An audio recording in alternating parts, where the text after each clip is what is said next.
जागते रहो। करम बंधन। करम बंधन क्या होता है? तुमने सुना होगा पाप का बंधन होता है। बिल्कुल ठीक।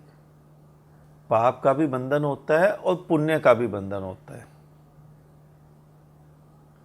तुमने आज तक सुना होगा तुम चोरी करते हो तो तुम्हें बंधन लगता है, तुम पाप करते हो तो तुम्हें बंधन लगता है। मैं एक बात तुम्हें और बता देना चाहता हूं कि जो तुम पुण्य करते हो वो भी तुम्हें बंधन लगता है। असलियत में जो तुम करते हो वो सभी बंधन है। जहां तुम विद्यमान हो, जहां मैं विद्यमान है, जहां अहंकार विद्यमान है, वहां बंधन ही बंधन है। तुम हटो, फिर जो हो वहां कोई बंधन नहीं है। हथकड़ी लोहे की हो या सोने की, बंधन तो बंधन ही है। तुम यह तो कदापि नहीं कह सकोगे कि हथकड़ी लोहे की तो तुम्हें बांधेगी और सोने की हथकड़ी तुम्हें नहीं बांधेगी। पापों की तो गठरी बंधेगी और पुण्यों की नहीं बंधेगी। संभव है? तो प्रश्न उठता है, मनुष्य क्या करे जिससे ये गांठें ना लगे। गांठें लगती ही तब है जब मनुष्य को सम्यक बोध नहीं होता। अगर तुम सोचते हो तुमने करोड़ों रुपए मंदिरों में लगा दिए, लाखों रुपए के भंडारे कर दिए, दान पुण्य किया, ब्राह्मणों को दान दिया, मंदिरों में फूल बंगले बनवाए, बनवाते हो ना तुम 25-25 लाख रुपए के फूल बंगले, लेकिन उस 25 लाख से किसी 25 परिवारों का 1-1 लाख रुपए लगा के काम धंधा नहीं खुलवाते, किसी 25 गरीब कन्याओं के विवाह नहीं करवाते। सोचते हो परमात्मा प्रसन्न होगा? भूल में हो तुम। रात रात भर जागकर जागरण करवाए जाते हैं। जो तुम सोचते हो तुम्हें इससे स्वर्ग मिलेगा, वैकुंठ मिलेगा, अगर यही धारणा है तुम्हारी तो मेरा वक्तव्य तुम्हें चोट करेगा। मेरे वक्तव्य से तुम्हारे हृदय को पीड़ा होगी। कोई व्यक्ति मन में पाप की, द्वेष की गांठें लगाता है और तुमने राग की, पुण्य की गांठें लगा ली, दोनों में अंतर तो कुछ भी नहीं है। गांठें तो भीतर ही लगी ना। तुम्हें जानकर हैरानी होगी कि तुम फिल्मी गाने पर नाचते हो या मंदिर में कीर्तन पर नाचते हो, उनमें कुछ ज्यादा भेद नहीं है। दोनों ही जगह तुम स्वयं को भूलकर प्रसन्न होने का ढोंग कर रहे हो। प्रसन्न हो नहीं रहे, प्रसन्न हुए नहीं, ढोंग कर रहे हो। अगर आदमी प्रसन्न हो गया, अगर आदमी शांत हो गया, तो फिर वो शांत कब होगा? शांत तो होगा नहीं। कुंजी लग गई उसके हाथ में शांत होने की, कुंजी लग गई उसके हाथ में आनंद मग्न होने की। और जिसके हाथ में एक बार कुंजी लग जाए उसे क्या चिंता। लेकिन तुम्हारे सारे दृष्टांत, सारे शास्त्र अजीबोगरीब तरीके से तुम समझते हो। एक पंक्ति तुम अक्सर जप करते हो, व्रत अनुष्ठान करते हो, साधना सिद्धि करते हो। एक पंक्ति तुमने सुनी होगी, रसरी आवत जात से सिल पर पड़त निशान। सुना? कभी समझा इसके बारे में? करत करत अभ्यास के जड़मति हो सुजान, और रस्सी आवत जात से सिल पर पड़त निशान। करत करत अभ्यास, बार बार अभ्यास करने से जड़मति हो तो सुजान, जड़मति जिसकी मति जड़ है, मूढ़ व्यक्ति, वो सुजान सुजान हो जाएगा, अकल वाला हो जाएगा। अरे कैसे हो जाएगा? एक व्यक्ति, एक बच्चा, एक अबोध, एक अनपढ़ 2 गुना 2 5 बोलता है, 2 दूना 5, वो 1000 बार बोले, 1,00,000 बार बोले, वो जड़मति ही तो बार बार उसको अभ्यास कर रहा है, उसकी जड़मति ही तो अभ्यास कर रही है, कैसे सुजान हो जाएगा? तुम मैं को लेकर जितने भी जग तप व्रत अनुष्ठान करो, वो मैं तो जड़मति है, उस मैं को छोड़कर करो तो 1 मिनट में ठीक, उस मैं को लेकर करो तो वही जड़मति हो सुजान, फिर वो जड़मति ही है, फिर वो सुजान कभी नहीं होगा। हाँ, रस्सी आवत जात से सिल पर परत निशान, रस्सी के आने जाने से सिल पर निशान पड़ जाते हैं, क्योंकि सिल अपने स्वाभाविक स्वरूप में है। सिल ने अपने आप को बदलने की कोई कोशिश नहीं की, लेकिन तुम तो पहले ही बदले हुए हो।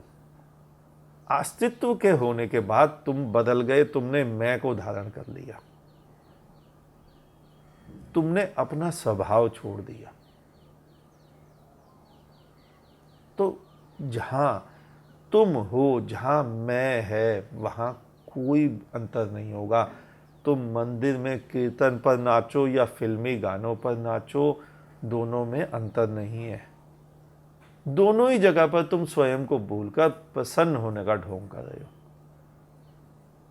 अच्छा, एक वस्तु और ध्यान से देखना, अगर मंदिर में अकेला पुजारी हो और कोई ना हो, अक्सर सुबह 5-6 बजे आरती के समय, तो तुम सोचो क्या वो पुजारी नृत्य करेगा उसी मंदिर में?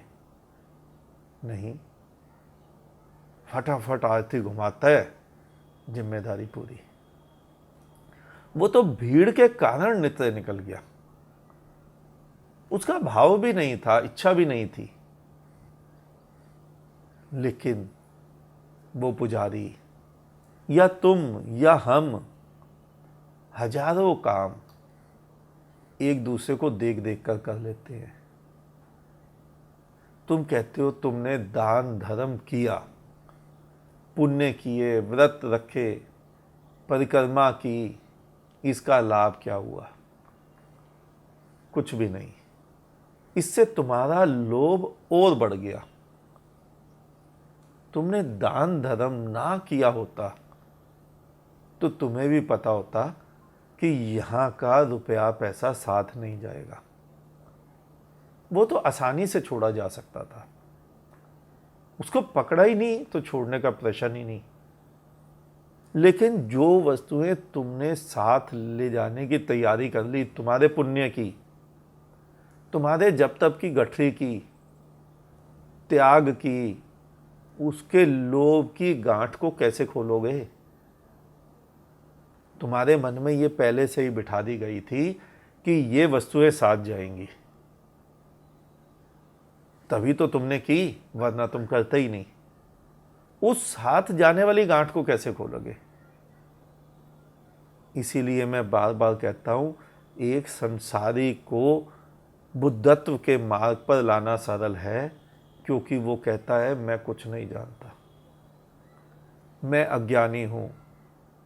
लेकिन सन्यासी को, लेकिन पंडित पुरोहित को, मुल्ला मौलवी को, लेकिन धर्म उस व्यक्ति को जो कहता है मैं धर्म जानता हूं, उसे मार्ग पर कैसे लाओगे?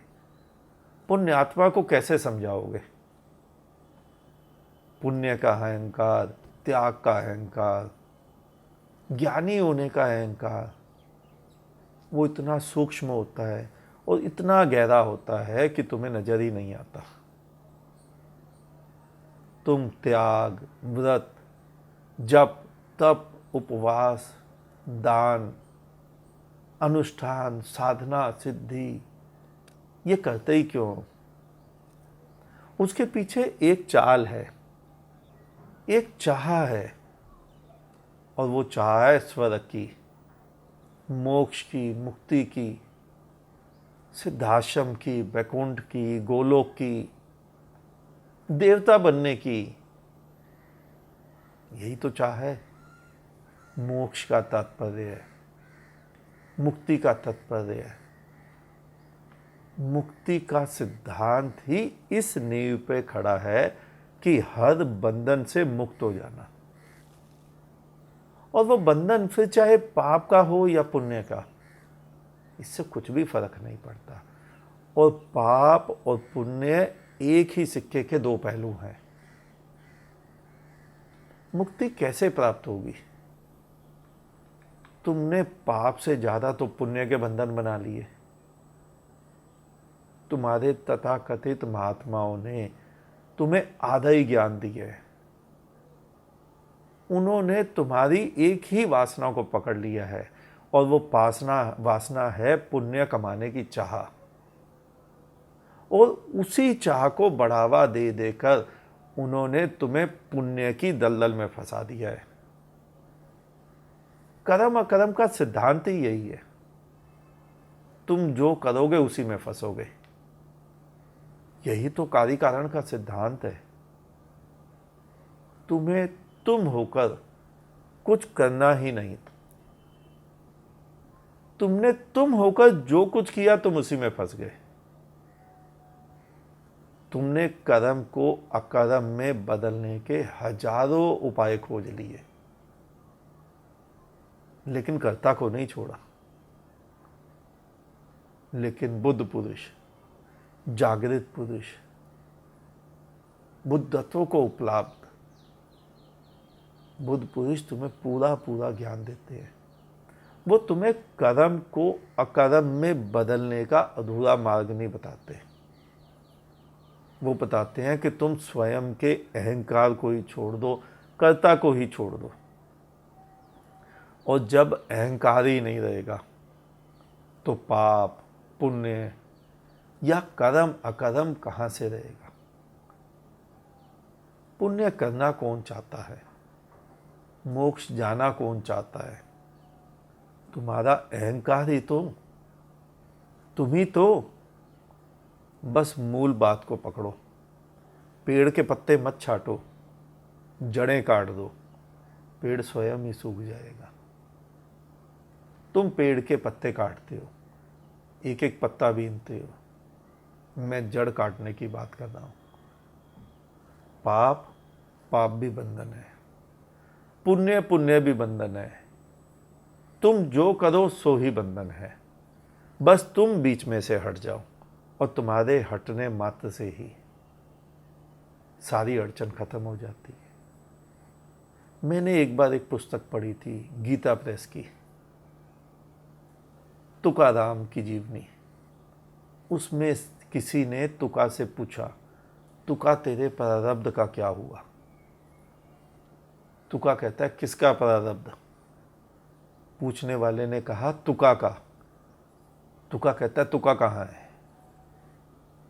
जब तुका ही नहीं तो तुका का प्रारब्ध कहाँ? तुम बस बीच से हट जाओ। कबीर कहते हैं, अब हरि है मैं नाही। तुका बीच से हट गया, कबीर बीच से हट गया, अर्जुन बीच से हट गया। लेकिन तुम्हें ज्ञान बीच में खड़े होने का दिया जा रहा है। तुम्हें ज्ञान पुण्य करने का दिया जा रहा है।